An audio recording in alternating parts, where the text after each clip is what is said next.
દશેરાના દિવસે ફાફડા અને જલેબી ખાવાનો ક્રેઝ સુરતીઓમાં એટલો પ્રબળ છે કે દેશભરના ફરસાણ વિક્રેતાઓને ત્યાં ગ્રાહકોની લાંબી કતારો વહેલી સવારના 5 વાગ્યાથી જ જોવા મળી હતી. એક અંદાજ મુજબ સુરતીઓ એક જ દિવસમાં 5 કરોડ રૂપિયાથી પણ વધુના ફાફડા અને જલેબી આરોગી જશે. આ આંકડો સુરતીઓની મીઠી અને તીખી સ્વાદપ્રિયતાનો પુરાવો છે. વિક્રેતાઓને ત્યાં ફાફડા અને જલેબીના એડવાન્સ ઓર્ડર પણ મોટા પ્રમાણમાં આવ્યા હતા, જેમાં સુરત શહેર અને જિલ્લામાંથી ખાસ ઓર્ડરનો સમાવેશ થાય છે.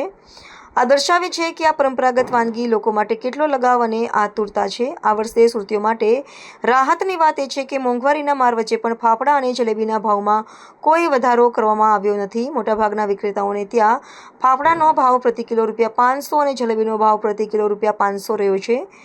ગ્રાહકોનું કહેવું છે કે વર્ષમાં એકવાર આવતા વર્ષની ઉજવણી કરવા અને પરંપરા જાળવવા માટે મોંઘવારીની ચિંતા કર્યા વગર ખરીદી કરવી જરૂરી છે. વર્ષોથી દશેરાના પર્વ ફાફડા જલેબીની જયાફત માણવાની આ પરંપરા આજે પણ સુરતી લાલાઓમાં વિરતપણે ચાલુ છે, જે તહેવારો પ્રત્યેની તેમની અતૂટ શ્રદ્ધા અને સ્વાદ પ્રત્યેના લગાવને દર્શાવે છે. મારું નામ અભિષેક પૂજારા છે. મારી ફેમિલીનું નામ છે શિવ કમળ ફરસાણ હાઉસ, જે છેલ્લા 30 વર્ષથી ચોકસીવાની સામે આપણી દુકાન આપણી આવેલી છે.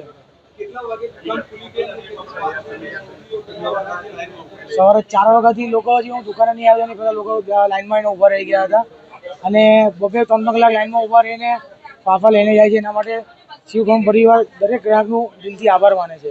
2 કલાકથી વધુ સમય લાગે છે તો શિવકમળ